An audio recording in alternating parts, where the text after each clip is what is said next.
Hi guys, welcome to my channel, or welcome back, returning subscribers hello, and new subscribers hello.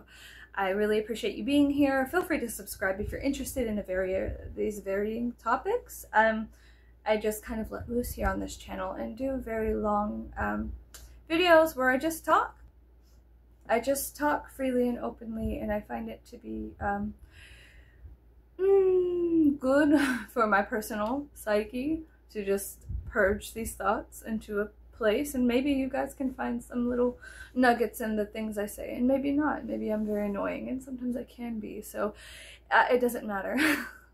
I think that it's important to share ideas and to not be so scared to speak, which is something I've struggled with my entire life, being frightful of saying things.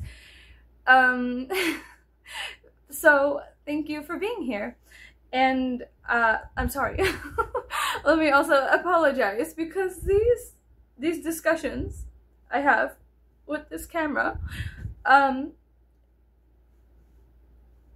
it's like witnessing wild horses for me sometimes. I don't think open discussion should be a dangerous thing. I think it should be something that it should exist on every level of existence. Open and free communication in any way, shape, or form. Emotionally, being, hey, here's how I feel. Intellectually, here's what I think, you know, or show and tell kind of thing. So yeah, thank you guys. Thank you so much for being here. Thank you for all your kind comments, your support, and everything like that as well. I've been such an oddball for so long. It is extremely a strange sensation for people to relate to things that I do. Or so, as always, grab a cup, pull up, let's hang out. Today I'm drinking water from a Texas spring somewhere. Texas spring water in plastic, which is not good. Microplastics are not good. And I shall be, as always, touching up my mask and sharing stories of, you know, whatever I put at the beginning. So, number one, I follow this very, very funny Instagram, how do you say, creator? I follow this very funny Instagram content creator, and I think it's called, like, I put their name here, this person, what was this person? They're funny to me. I think that I have a very specific sense of humor that is not always table talk kind of things. So whenever I can laugh out loud at things that other people create, I'm like, comrades. But so they posted a video about, like, I believe it was Jeffrey Dahmer, and I don't know how I'm gonna defend myself against this one. I'm never gonna beat the weirdo accusations now, but it's important to be honest. So what do I have here? For years I have collected things, serial killer things. I found interest in them since I was young. I found them fascinating and scary, and so things that scare me or make me feel a certain level of uncomfortability fascinate me. And so there is a breadcrumb trail to the witch's house in which I jump in the oven, correct?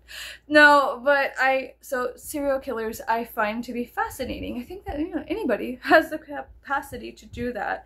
And yes, I know my makeup's messed up. It's starting to become 90 degrees again today, so I will fix my makeup. But let's just talk about this funny Instagram with deranged humor like I have. So I'm excited. I love it. I'm excited about it. So I collect things, like serial killer things or whatnot, and I listen to stuff, and I'm not really interested in, from a astrological perspective. I also like looking into the astrology, into the stars of serial killers and people who are just extreme aspects of the human mind and psyche, and what did it take to get there? Where did they deviate? What was the fork in the road, you know? Anyways, back to, I'm never gonna beat the weird girl accusations now. I'm always wearing taxidermy and have things around my house that perhaps are not good for table talk. So I have this rag that I bought. When I bought this house, I was like, I want to fill it with things that make me happy, that represent me.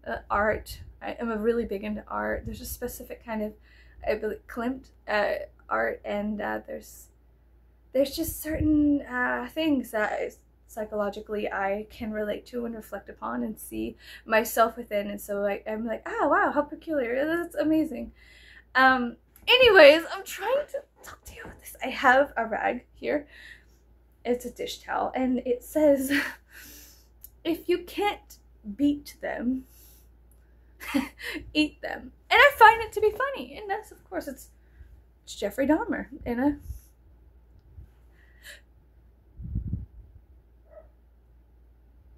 Don't judge me. You can. Actually, I don't care. You can judge me all you want. You can say whatever you want about me, but I thought it was funny. Not for the victims, of course, not for the victims of such things, but it's Jeffrey Dahmer on a kitchen rag, and it says, if you can't beat them, eat them. And I do have slight fascination with cannibalistic things. I love the Texas Chainsaw Massacre. It was one of my favorite movies as a child. I would watch it over and over and over again. And it kind of like propelled me into interest in taxidermy and stuff like that. I love anatomy and physiology. So to me, I think it's extremely fascinating to find out where did the deviation start? Where did it begin? And how it flourished within the, you know, every human is a seed planted on this earth, within the earth. And we all develop in different ways. We're all unique and yet also a part of the same time-space imprint on earth. I think it's pretty cool. I think it's pretty swell and kind of neat. Human beings are, you know, similar and yet completely different. And there's all these strange things that happens within the brain, within those murky depths, and things that happen whenever things are alone. And it's fascinating. I think it's fascinating. Also, stories are fascinating to me. I love telling stories. I love listening to stories. In fact, I feel like I can't get enough of them. I feel like I could travel the world the rest of my life just listening to people talk. I love listening to people and them telling me things. So I'm gonna fix my makeup while I tell you things with my Jeffrey Dahmer rag. This is the rag I'm using today. So anyways,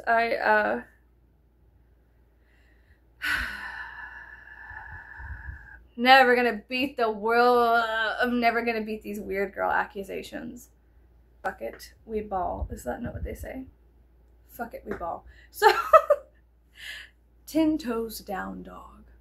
So I could just travel the world and go to foreign lands and just listen to people talk. I also love accents. So I love being around people who are foreign to my experience.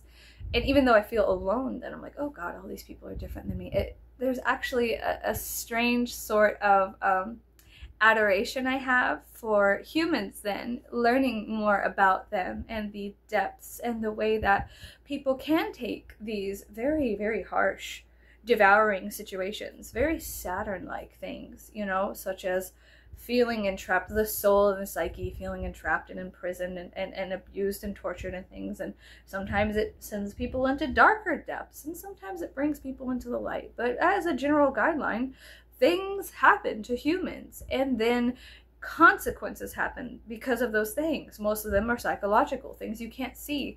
Perhaps sometimes things you can see. They wear them like badges, or, you know, battle scars, or they're proud of them. Or they wear a certain uniform and dress in a certain way and go to certain places and keep certain company.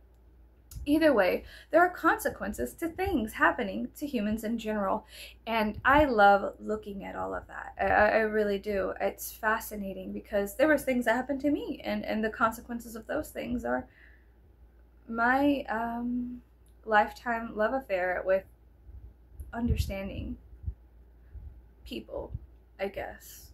Because as a child, I just didn't. I was like, they're weird. Side note, I don't just have weird serial killer stuff. I actually collect a lot of replicas from movies that I enjoy. So I have like Christina Ricci's necklace from Sleepy Hollow, and not the actual one, but a replica. And then I have Lily Munster's necklace from The Munsters. I love Lily Munster. She's so beautiful and divine, and like this glorious dark feminine, like sweet. Like if I could transform into anybody, if I could shapeshift at will, it would be into Lily Munster. She's just such a babe, but also like this beautiful loyal wife, and she's strange and peculiar but smart and wise and funny, and she's just a full entire feminine being. She's beautiful, elegant, lovely, gorgeous, and intelligent, smart, nurturing. She's everything you could ever want from a woman, I suppose, or everything any woman should. To me, she's like, on the seat of the throne, there's Lily Munster there. So of course I had to get a replica of her necklace, and I do love it, but I am also very hyper aware of lead and its effects on the human body, and that it stays within us for 40 years. And I'm very hyper aware of the way Saturn affects the planet, the way he has affected the planet, and I have a great deal of respect for Saturn. I have a great deal of respect for death and all things of that nature. I do, but there is there's a consequence to interacting with lead, and it is essentially lifelong. 40 years is a long time. Could be an entire life. Back in the day it was. People weren't getting past 25, it seems. So yeah, people are strange when you're a stranger. But yeah, I'm just preparing my body for the I have a diamond mirror. I like diamonds. I like the shape of diamonds. I don't know why. They're very fascinating to me. And I accidentally have noticed myself, I look around sometimes. I'll look around my house sometimes and notice the things I'm collecting, because it's very subconscious the way I collect things and the way I put things in areas. It's almost like my brain is, and I think we all do this to an extent, we make piles of things, little miniature altars to the things within us that are important. And sometimes when you're in that reflective, beautiful, I don't know, mind state, you can look at yourself a little bit more clearly. Of course, not fully, like, I don't think anyone could really fully look at themselves fully and be like, oh, here is everything. I don't think we could ever truly define ourselves, because every day, every moment, every interaction, humans are ever evolving, correct? So it is unfair to put somebody in into constraints and confine them as a label, you know, to say, oh, you are this, or I am only this. And that's, I don't like that. I don't really like constraining myself unless I want to something, you know, dedication to something. And there's like a submission that has to happen within dedication. So it has to be, one, something I want to do, something I believe in, something that I resonate with, and two, something that I feel is true. It has to be true, and I have to resonate with it, and it has to be a truth that feels right. And side note, a long time ago, I believe back in 2012 or 2011, I lived in San Antonio, and I was going through, I speak about it a lot, a very strange artistic isolation, in which I would I'll allow my subconscious brain to kind of grab the reins and do art. It was a very creative time, and yet I was unconscious of my subconscious doing the art until I would step back and look and go, shit, fuck. So I would kind of wander around San Antonio or the cities that I would live in and look, I would find things and kind of gather things that I would find. One time I found a butterfly ring, and it was pure silver. It was just in a parking lot, kind of like a lost thing. I felt like I was a gatherer of lost things, and then I'd bring them home and put them on my altar. And I had a little altar with some candles, and it was out of a dresser drawer box that I had hung on the wall. And I made this ofrenda to the things that were lost, the things that I found, the things that I felt resonated with me. And you know, it was really cool. I found a lot of heart-shaped rocks. I found a lot of, I love crystals and geology and minerals and that kind of thing. But I also found like a lot of heart-shaped rocks, or tiny buttons, or just little, almost like fairy type things, little lost things, things that were placed in my view. And so I found like, I need to honor this thing. Oh, I found something, you know? And so I'd gather them and place them on my little altar. But I also used to make masks. I was a mask maker. And I would make them out of like gallon jugs. You could cut them in a certain way and use the same thing that I'm Hispanic. So there is, like, to make a piñata, there's a certain way you cut strips of newspaper or how do you say newspaper? Yeah, magazines, stupid, you know, mail, and then you give them new life via transforming them, putting them in the icky goo of flour and glue and water, and dipping these pieces of paper into this white substance and slapping them on the gallon jug. And it was kind of cool. It was a very transformative thing to take something like an old milk jug that was useless, it needed to be recycled, and then turn it into an art, like a piece of art, an art piece. That was so important to me around the years 2011, 2012. I love and I miss that aspect of myself. I feel like she's gone. She's a lost thing somewhere within the space-time vortex of eternity. But I love her, and I sometimes I want to honor her. She's like this little fire within me. Sometimes I can feel her still trying to resurrect. And you should practice resurrection. You should practice necromancy within your own psyche, the things you wish to bring back to life. Practice resurrection. That's very important for you to do. It is. It's important for you to look at yourself. Sometimes it's not. Sometimes you don't have to look at yourself.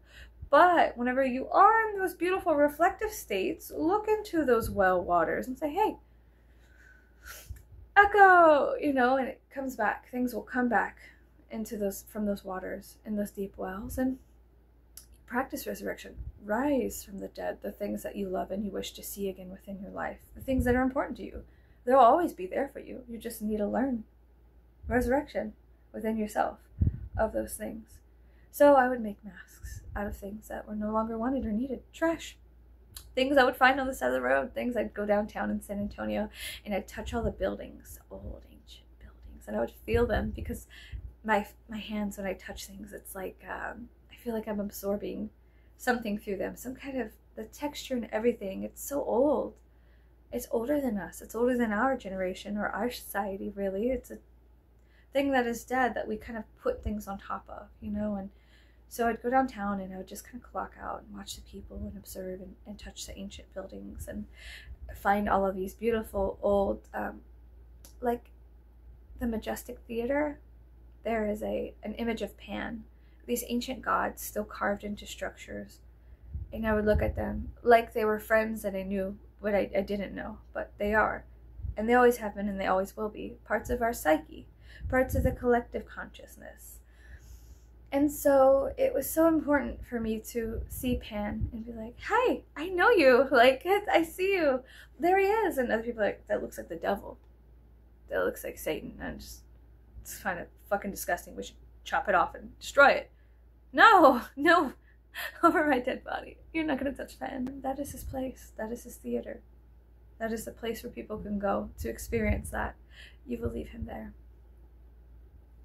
And so I used to make masks. I'm sorry, I'm trying to get back to that. I used to make masks. It was so important for me to do this creative process, finding lost things, having an altar to the lost things, like the butterfly ring, the gold or the silver butterfly ring that I just, and then sometimes I'd wear it. It would be like, wow, this is so pretty and beautiful. And it felt like a gift from the universe, like, ta-da, it was there, you know? And so I felt like they were gifts between myself and something that I could not understand or see, and yet I was a part of, even though I was alone, which was magical feeling. And so when I was making these masks out of, you know, the paper mache kind of way to make things, I would lay it on the structure. I'd cut them out. It was a basic shape. You could cut the gallons of milk or water, whatever, make sure you clean it, cut it out, and then you dip strips in them and you can layer them and they dry. It's a very long process that happens. It's not overnight, and every day you work on it, it will evolve if you just allow it to evolve. Do you understand what I'm saying? If you just allow your subconscious to do the things it needs to do, it will. It generally will. I'm sorry, I need to do my makeup. I'm sitting here a hot mess explaining things that are honestly nobody's business, and yet here I am.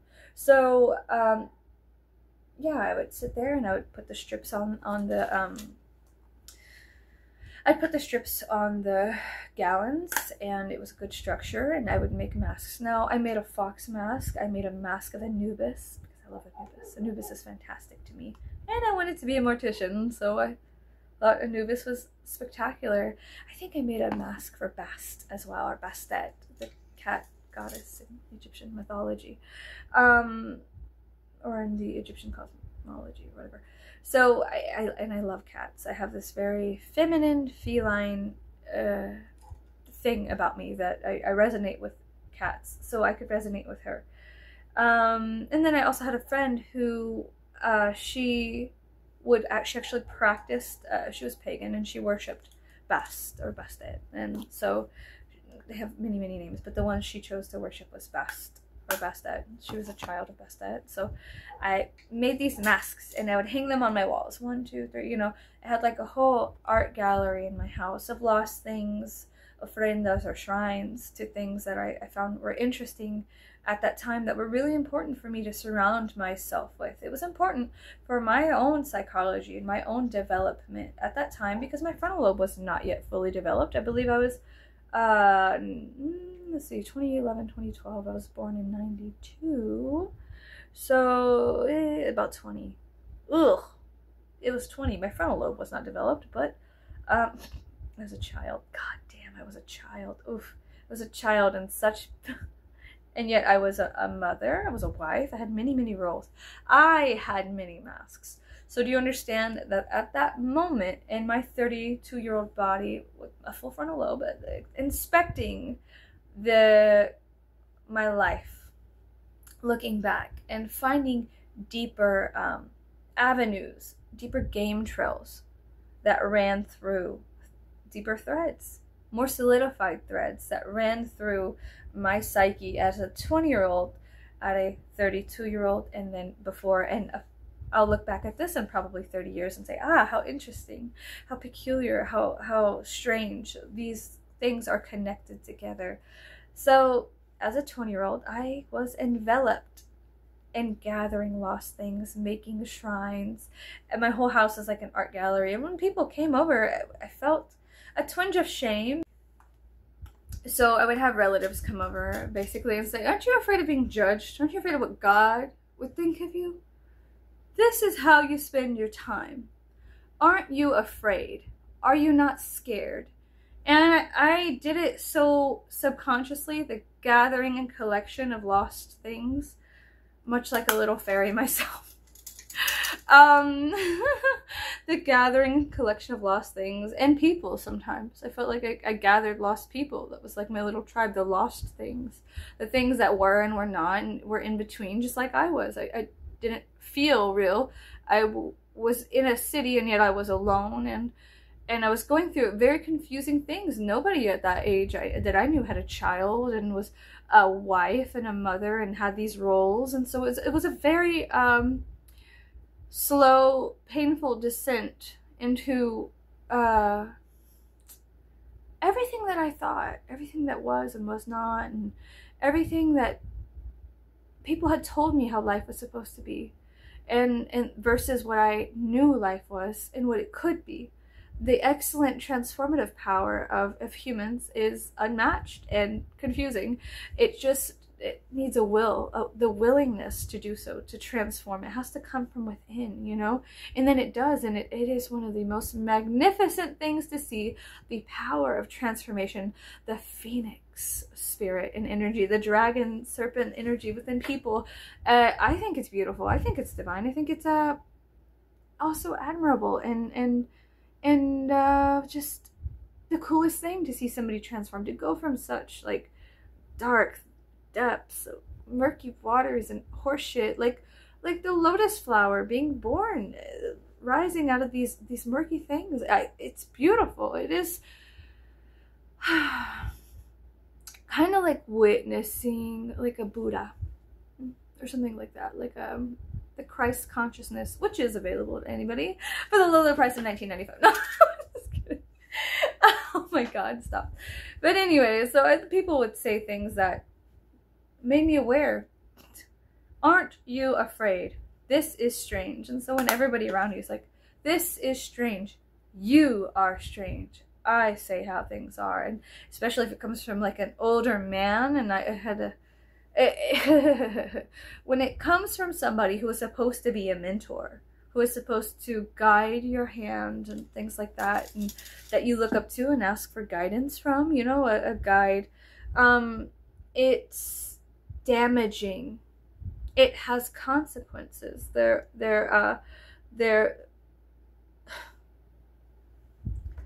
voice going into your ear, being recorded on your brain, and you accepting it as a truth has consequences. It truly does.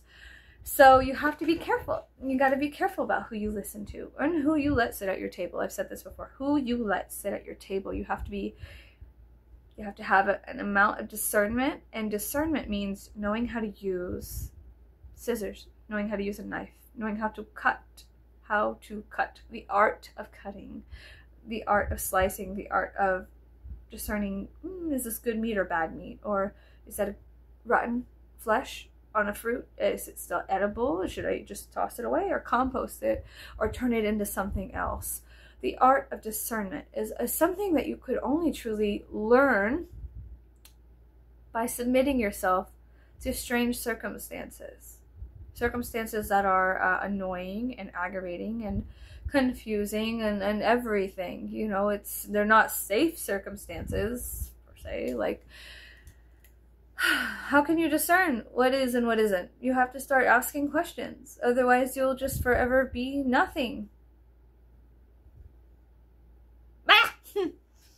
I love how, like, I could sit here online and just talk into a camera and be free and, like, say all the things that I wish I could have said, like, 10, 15 years ago. And yet I was so scared, you know, about opening myself up and blooming. I was so frightened. I was so frightened. The susto had got to me. The fright had shocked my soul out of my body. And now I could say these things. And it feels so good to finally say them with words that you can hear and understand, that are not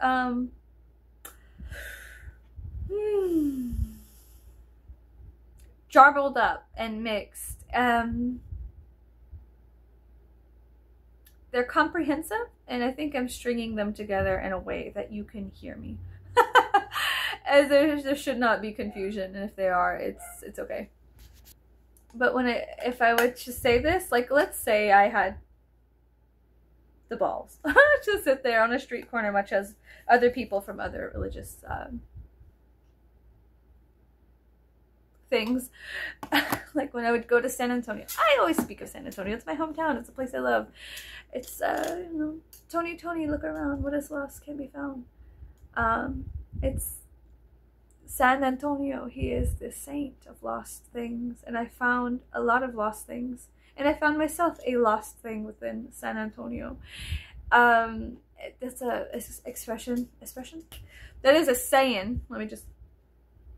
It's a saying in the South. No, it's a saying in Catholicism, or like Catholic folklore, or, you know, Catholic indigenous folklore.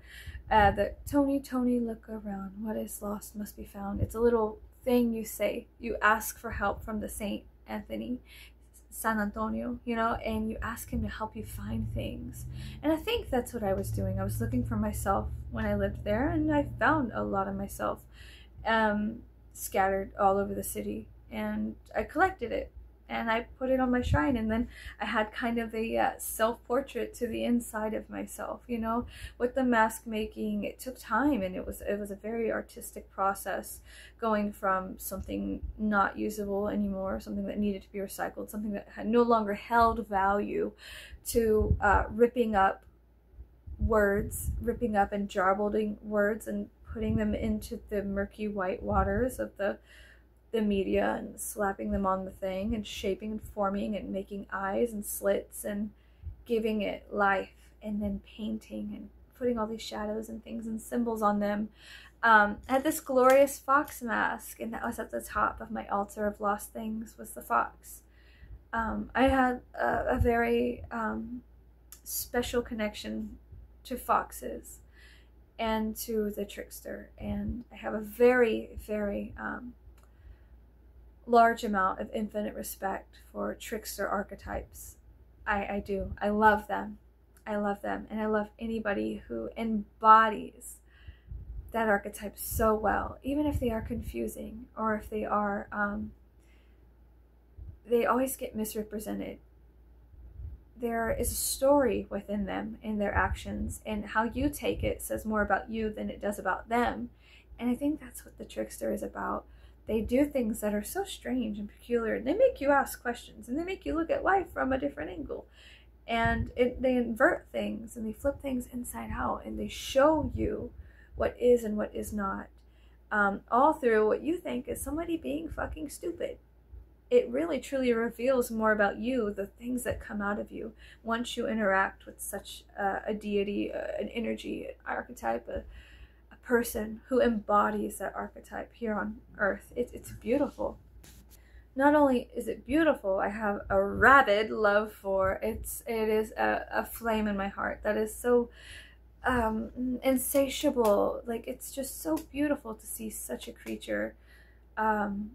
And it's so insane to see how many people will take somebody who embodies such an archetype and flip what they say all around. It's almost like they could say the word rouge. They could say rouge.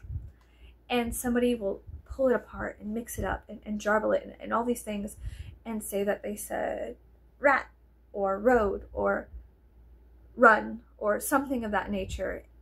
Out of them saying one thing, everybody has a different interpretation of what that thing is and is not, and could not be, which is all of our individual imprints from our own experience. But the similar thread that runs through trickster experiences is laughter, confusion, exhilaration, lessons. To me, a trickster can embody the highest and lowest aspects of divinity. And I think it just varies from person to person. Some people like tricksters, some people hate them. Some people think that they should not be. But any good story has your guiding light, comedic humor, and tragedy, and woe, and happiness. And it's full. Any story that's worth reading is one that is full. It is one that mirrors human existence to a degree. Something that is true to you, you know, you will enjoy. Something that you could find resonance to, something that resonates to you, and who you are, and what you are, and what you choose to serve within this time and in this body that you have here on planet Earth. So yeah, there's just, and it's like divine madness, and also complete sanity, which is divine madness. You become completely sane. You see the world as it is and how fucked up it is. And so to the world, you are mad, you're crazy. It's very easy to misunderstand somebody who has a moment of clarity or the vision to see things that are messed up and to provide solutions and answers. And there's just so many things. There's so many ways to take it. There's infinite possibilities, up and down and in and out. And, you know, it's forever growing and expanding. It's not something that can be bound. It's not something that can have form. It is something that shifts and shapes and wanes and waxes and pulls in and goes out with the tides. It's something that is and is not, and never was and always will be. I'm using my zombie apocalypse palette to set and make it into my skin. So how are you guys? Sorry. Let's just break away from this, shall we? Shall we break away from this and go somewhere else? Where would you like to go? Where would you like to go? Honestly, where would you like to go? I guess I would like to speak upon how I ended up kind of losing myself within getting accepted by a group, right? So there was the family that told me I was strange for doing the things I did, and of course I was. But being strange isn't necessarily bad. It really isn't. It's not good and evil. Being strange does not fall within those realms. It is not bound by those things. So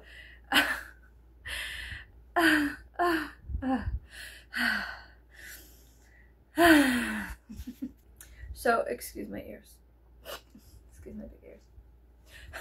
Anyway, so being strange wasn't like I was evil. It wasn't like I was, you know, actively doing something against human nature. I wasn't doing anything that was, you know, I was just making masks, and I had a huge art display in my house from things I created and lost things that I found to be important.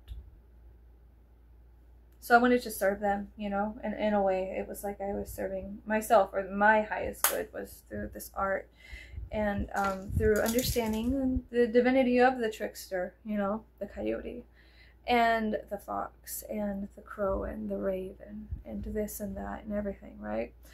I also collected mirrors. I collected masks and I collected mirrors, and I still do to this day. This is one of my favorites, a diamond mirror. I like diamonds. I have a lot of diamonds.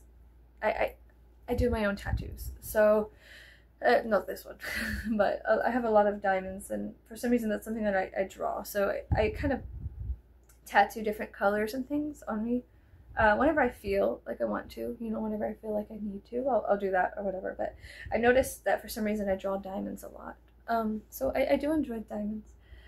But what's I gonna say? Oh yeah, just submitting myself to my family. When I finally was like, oh, well, you guys think I'm strange, you think I'm weird, it came from a mentor, it came from an older male told me, like, don't you think you are strange? And it was the first time I really, other than in high school, when one of the coaches was like, you are peculiar, and you'll never, in high school, in 9th grade, I was doing my makeup like I do. I think I had makeup on in high school, and I was doing my makeup in the back of class. It was early in the morning, nothing very important. It was social, how do you say, social studies class. And he wasn't talking about something I was really interested in. So I was just like, okay, I'll do makeup. Well, like, I can listen and do makeup. You know, I could multitask, which was something the school system had a huge particular issue with, was human beings multitasking. So obviously it was all over. So I was doing my makeup, and he looked at me and he pointed me out. He said, you know, you. You know, I had a mouth on me, and I thought I was being funny, and I was like,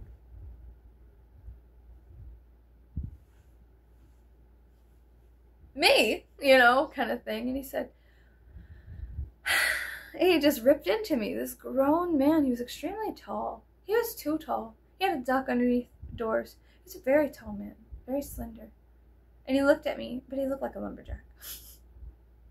Let me roast him. He looked like a motherfucking lumberjack. No, but I was sitting there, my high school self, me, and I thought I was being funny. I thought he was being playful. I thought we were playing, like, he's gonna say something stupid to me. It's fine. I'm used to people saying dumb shit to me all the time. It's fine. It's just a reaction, and so whatever. But he said, do you think that you're gonna get anywhere in life? Truly? Doing your makeup? Do you think anybody cares? Do you think it's going to be a career that you could chase? Is that an avenue you could go down? What I'm doing is important, and what you are doing is not. My soul could have left my body. My fucking soul. The whole class looked at him and looked at me, and just the obliteration of embarrassment that I felt. It was absurd, and it was disgusting, and I was so confused. I was like, wait, what? What? I am a little girl. Tell me more. Reveal to me more of the true nature of you, self-tall man. Tell me more things, lumberjack boy. Tell me exactly how you feel about my 9th grade self putting makeup on in the back of your class, and how it hurt your ego so deeply that a little girl was not paying attention to you speaking of the world. Tell me more. Go ahead, I'm listening. But as a child, I was so obliterated and embarrassed. Made a fool of. It's something that happened naturally to me throughout my life, and I sat there kind of, you know, my soul, I could have died. It could have been obliterated and just into butterflies and died. It's just horrible. The horrible embarrassment, the blood red, beet red cheeks, and the hives in my chest, and the choking of the words, and the everything. Because this grown man thought I was wounding his ego by multitasking, by listening and doing. But yeah, it was just extraordinarily rude. I was in 9th grade, and it was just like, you know, so when rude, mean words come from very big, tall men, in a little girl's heart, it's very confusing and off-putting, and I was shocked. I think everybody was. And it was weird. And looking back, it still is weird. Was I not tiny enough? Was I not submissive enough for you? I was in 9th grade. And I was just fixing my makeup. As I do when I'm sitting here. So I think it's funny because he told me I would never amount to anything in the entire universe. He cut me down to size. He truly did. He took that axe of his, lumberjack, and he chopped at the tree that I was. And I developed such a rage within me of confusion. I was so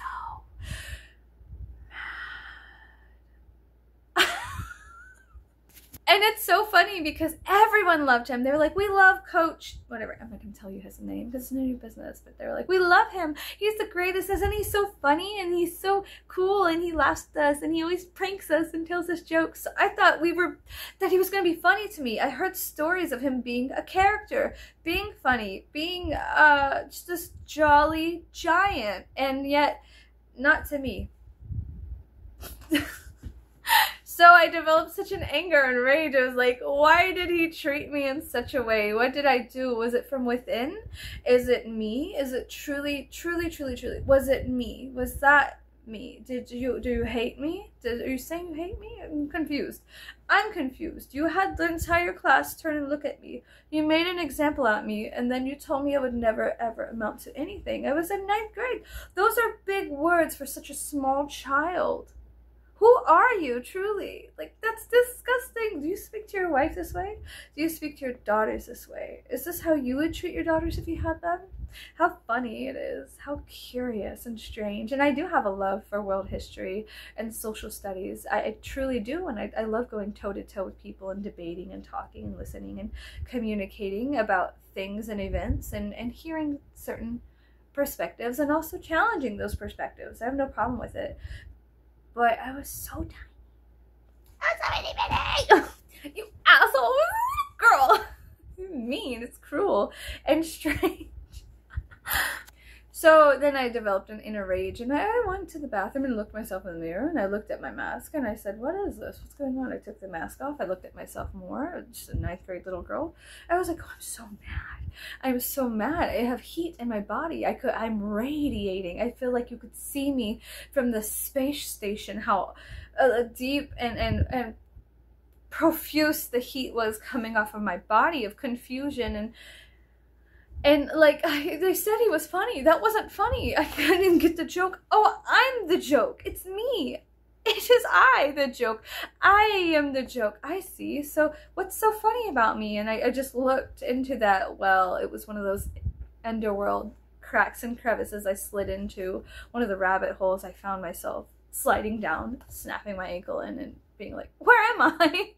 What the fuck is this? And so I was like, what's so funny? This is the way I do my makeup. Is it not pleasing? Is it not digestible? What was so funny? Is it my hair? I did stick it up. I was very extravagant with my hair in high school. I had it sticking up in a certain way, and I had raccoon print within my hair, and I would dye my friend's hair. That's something I did. That's something people came to me for as a child, was for me to fix their hair, for me to do their makeup. And so my friends enjoyed my company. My friends enjoyed my existence, and this very big, tall man was so angry with me for that. And I would tease my hair up, which is, you have to go backwards when you're teasing hair. This is the act of teasing it. See how, notice how it creates a rat's nest. And then you could smooth it down to an extent, but it does make your hair shorter when you tease it, okay? So I would tease it up and stick it up, you know, very 1980s. I love the 80s. I absolutely find the 80s fascinating. In fact, one of my favorite years is 1987.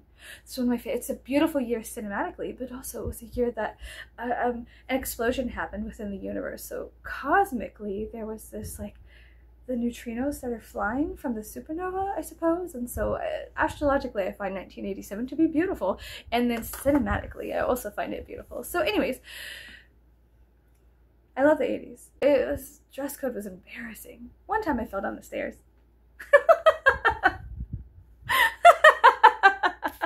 One time I was going down the stairs and I fell down and like landed like a fucking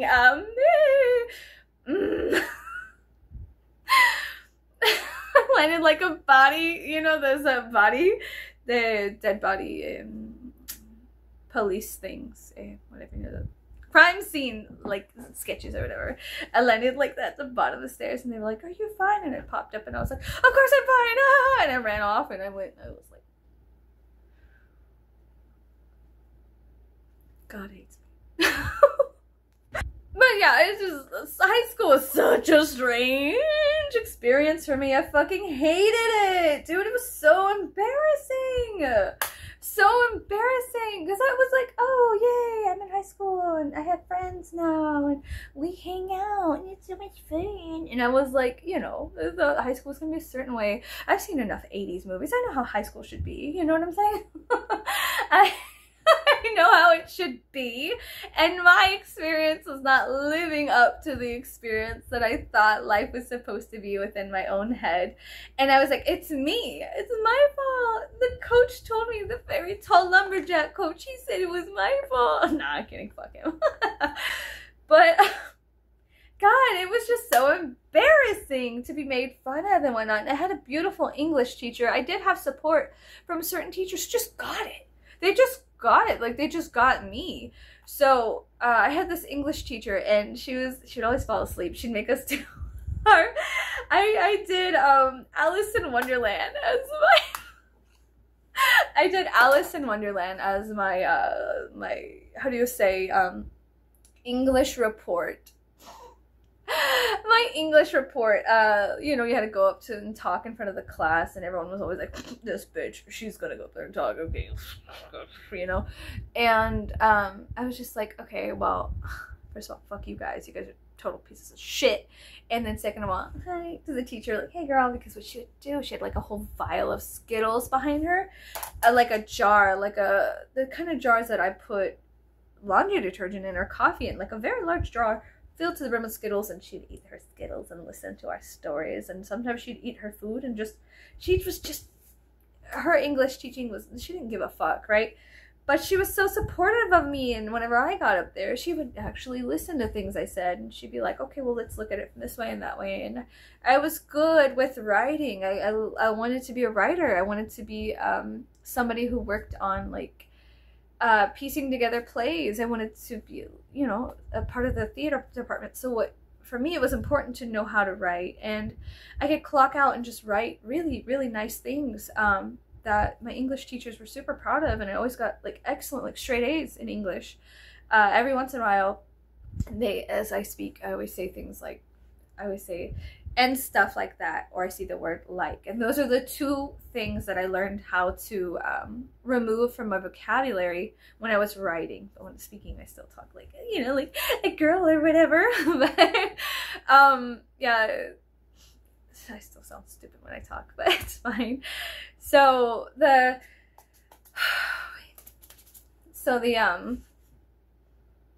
my English teachers were proud of me. So it was interesting to see who was behind me existing and who was in front of me telling me to stop existing.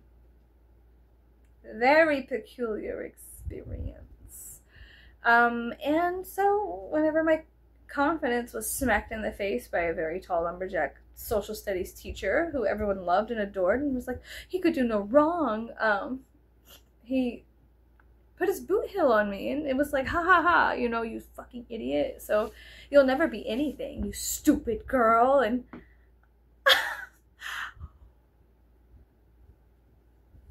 what? I was a child who heard a lot of negative feedback about my existence, so the psychological repercussions that happen with it, the consequences of mentors telling you things that you do not need to hear, that are not important, that come from themselves, it affects you, it does, but you have to learn that it's not You can look into the mirror. You can look into the mirror and take off the mask and be like, I love you, you little fucking psycho. You crazy thing. You're fantastic. So don't listen to that large, tall, mean man. He's so mean. He's a mean old man without a mommy. You learn a lot more about them. Why they said it. They're insecure. They're scared. No, aren't you afraid of doing art? Aren't you afraid of people judging you? That says nothing about you or your art. It says a lot about them and their confusion and mix-up in their own creative process. So that all they're saying, even though it sounds they were gifting it to you, in a nice little package, and they say, here's a gift. Aren't you scared? It's a surprise gift. Aren't you shocked and frightened? What's in there? It's a snake. Maybe it is. Maybe it's some kind of dangerous thing. But the truth is, it's a serpent. And that serpent comes from within themselves, and it is something that they need to integrate. Why are you scared? I'm not afraid of doing my art. And when I was like, maybe I should be afraid. What does that look like? What does it look like being afraid? So I was like, okay, let me take my masks off my wall in my house and let me hide my lost things. And what did I do? I lost myself. When I started hiding my lost things in like a drawer and taking my shrines and offerings and ofrendas off the wall, I ended up losing myself. And then I was like, life to me is not good right now. This is not meaningful. I don't have any meaning now. You took away my meaning. And it was mean. So when you sacrifice yourself for the words of what somebody you respect, you feel like, oh, let me shapeshift into something that my mentor likes, not something who I am, not my truth, but what they think I should do. Let me do that for you. May I? Rips my skin off and starts shaking around my gelatinous flesh. Pardon me, 1 second. Just rips off my skin. You know, no, I'm kidding. I'm a skeleton, dumbass. Oh, what you thought? Underneath the surface, there was going to be a divine angel of the Lord. It is death. No, yeah. Screw it out. Yeah, underneath this, there's a skeleton. Woo. But there's also, have you ever looked at the brain and the nervous system? It's a spaghetti noodle monster. So, but yeah, I think that what I took away from my experiences is that you don't necessarily need to rip your skin off and reveal your gelatinous, squishy self to people who don't value your existence and want you to be what they want. That is, throughout my years in life, I've dealt with this like weird doll syndrome. People look at me as a doll or something that they can pose and play with, and maybe that happens to other women as well. I think the Barbie thing or whatnot. But I have my own doll. Here she is. She looks just like me when she's wearing a hat. She's so cute. I love her so much. I love her so much. Maybe I can. But I love her very much. And the best thing to do is honor yourself. The best thing to do is honor your creation and your creative endeavors, because removing your shrine, putting water on your fire, snuffing, they snuff out your fire, they snuff out your candle, they do it systematically. Self-regulation within all kinds of layers of our society and reality. It's self-regulation of stamping out the divine love. It's art, your soul trying to find expression and connect on some level. So it's just extraordinarily frustrating. And it's a fucking it's a circus. It truly is. But there's a part of the circus that you want to be a part of. You want to observe. You want to find absolute ecstasy in. I love, personally for me, I love the circus. I love going to the circus. I love taking my kids. It's so much fun, and magical and magnificent, and seeing the transformative powers of humans flying through the airs and swinging themselves in their bodies around on things. And sometimes they do the thing where they hang from hooks, and it's an amazing thing to witness how far the human body can go, with enough dedication to yourself. And even though it is strange, like a circus is a strange thing, everybody loves it, right? It is the integration of the things that are outcasted back in to society to create a whole thing. You know, you can't just have lumberjack man and his ideals, or, you know, my father-in-law and his ideals, or whatever, and how he thinks I should be. You know, you should be a good little Christian girl, like Little House on the Prairie, just like that. And don't get any more tattoos. And why did you dye your hair green? Don't you prefer brown? And don't you prefer the way I want you to look? So that way you can be a reflection of what I think everything should be. It's strange. It's projections. It's a lot of projections. I feel like a lot of people have projected onto me a lot of their own stuff, and motherfucker, I don't know how to tell you this shit, but I'm my own kind of person, so sorry, you know, even though I feel like I do a massive amount of shape-shifting for myself and my own development. I feel like I have to go through certain phases and masks and stuff and wear them in order to understand what's going on beneath me. Myself, my route, my purpose, my path is one that is hard to follow. It's not one I don't tell people to, hey, you should pick up something, follow me. No, you shouldn't. You should go follow yourself. You should go fall into yourself and figure out all of the bits and bobs that you have on display in your own personal shrines and your own ofrendas within the walls of your heart. You know what I mean? So yeah, it's peculiar. Don't listen to what mean old men say about you, or people, they say shit about you. They're really only saying things about yourself. And I know that's very popular right now, especially online, people coming to that mass conclusion that when people talk shit about you, they're really talking shit about a part of their self that they are insecure about. But it's true, and it's kind of hard to wrestle with that because you want to take what people say at face value as, oh, this is what they really mean. They said it, this must be what they mean. People are not like that. They say things and sometimes they don't mean it. Sometimes it is a strange fractal of their crystalline nature. It's a strange thing. It's a strange light, bizarre part of their consciousness that's coming out, because maybe, like I said, I was joking earlier, maybe the lumberjack man had his head on the way into the school that day because he's too tall, he's too big for the school. Maybe he's mad at that, so he looked at me because it was the first thing that caught his attention, and he was like, you know, and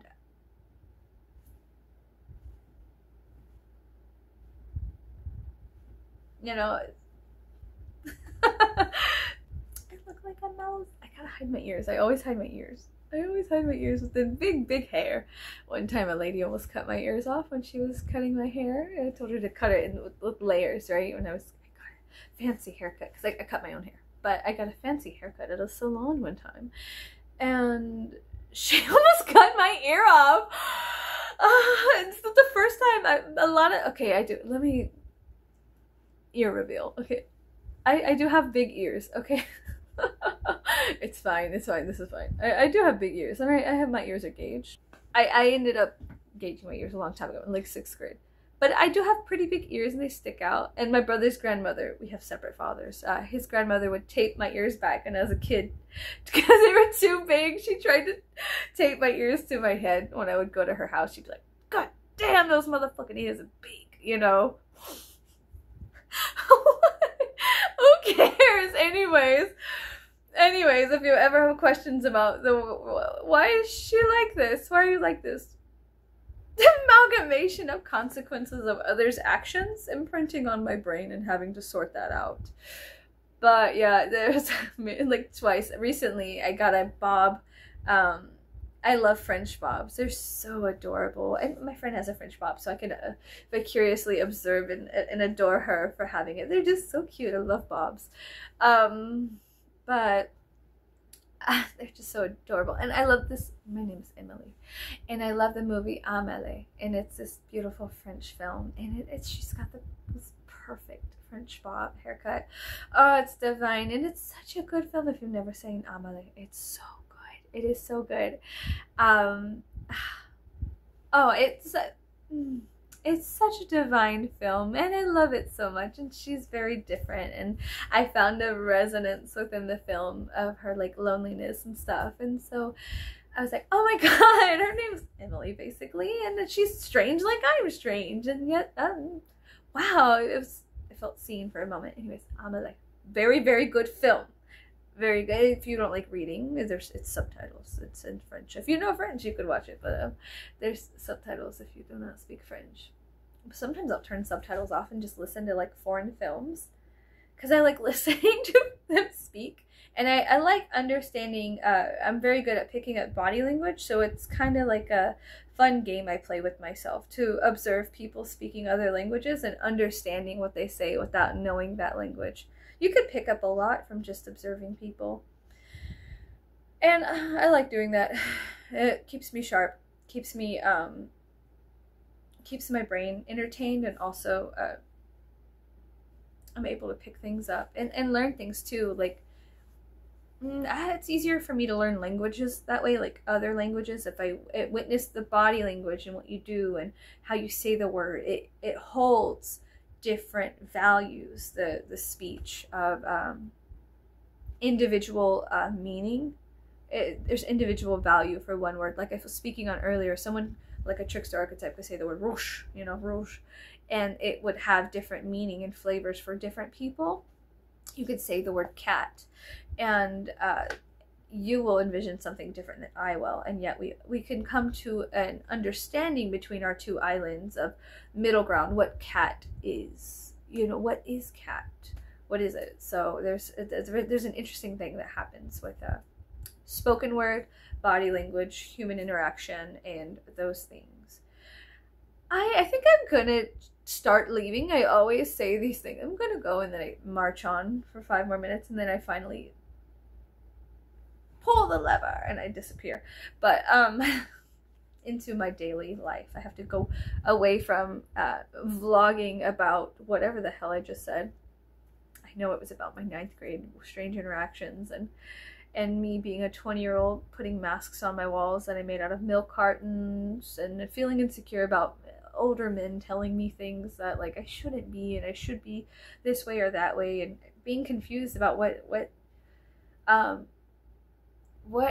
it meant to be alive and what it meant to get acceptance within a family setting or even a social setting, such as social studies. How funny is that? Hilarious, so funny. And like I said, I think it's important for people to create art without judging themselves too much, because sometimes it's not for you. Sometimes it's for people to just shut up and look at it and be like, that's making me think about things. I'm starting to feel a certain way.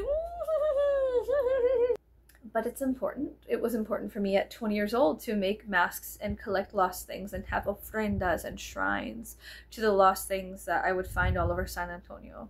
And to embrace that. And it was fun. I would go downtown and just, like I said, I would touch the buildings, and you could just feel a difference between the way things were made in 300 years ago versus the way things are made now. There's a difference.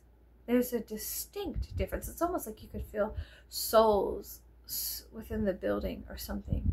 It is a peculiar feeling, and I love it. I find it to be so mood elevating to go to ancient cities, even like New Orleans and San Antonio and sometimes downtown Houston, and just be quiet and listen to all of the sounds, the noises of the city, the roaring of that electronic and steel dragon, right?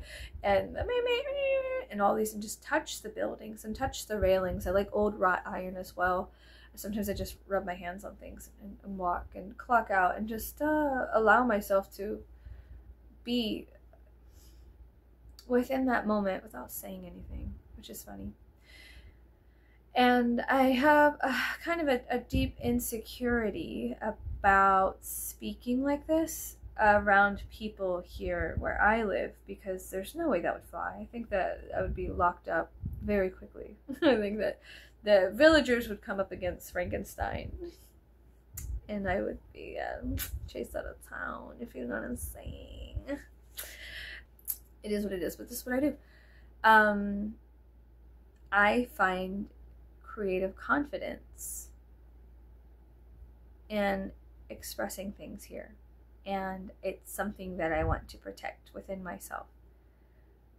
the freedom to say things that have happened to me, and the ability to speak in a way that others can understand me, because it is something so deadly important to me to finally have a place to exist online in a realm that I feel safe about existing in. And it's important to put yourself out there to an extent, because the things we do will shape our reality. And my reality for a long time has been me wearing many masks and making masks and seeing what it looks like through these eyes. And what does it feel to be a fox? How does it feel to be a jackal? How do these things feel? How does this feel? And feeling is such a divine expression of human experience, having feelings. But sometimes those deep dives, sometimes those valleys can outweigh the mountains, even though there's nothing there. The weight of nothingness can be more crushing than the divine beauty of a mountain. You know what I'm saying? I don't know. I am hoping to kidnap my husband sometime in November and leave a ransom note. Bye, fuckers. No, I'm kidding. But I'm hoping to actually go to New Orleans sometime in November. But I've been radiating a need for adventure and to go to New Orleans for since July. Since we got back from New Mexico, since we got back from Roswell, there was a beautiful... I said this in another video. This video is getting too long, but I ended up meeting somebody. It was kind of the kickstart. That full moon in July was the beginning of this revelation within myself to get back to that 20-year-old girl, to get back to that girl from 9th grade, to get back to collect pieces of my soul. Talking to her really changed me. Seeing her again changed me, because I knew her from San Antonio. I knew her from the Crossroads.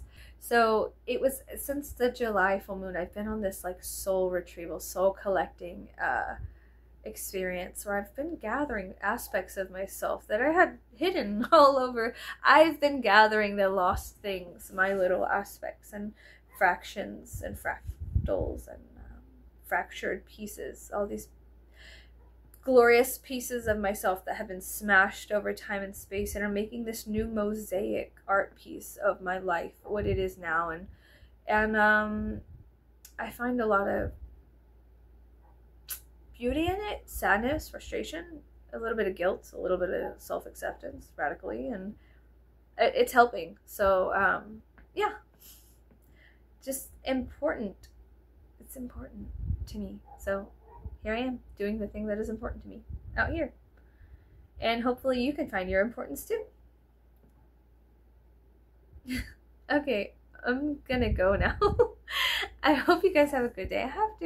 I really have to turn this thing off and go fix my makeup. And then I gotta go to the store, which is a whole nother thing. I'll see you later. Bye.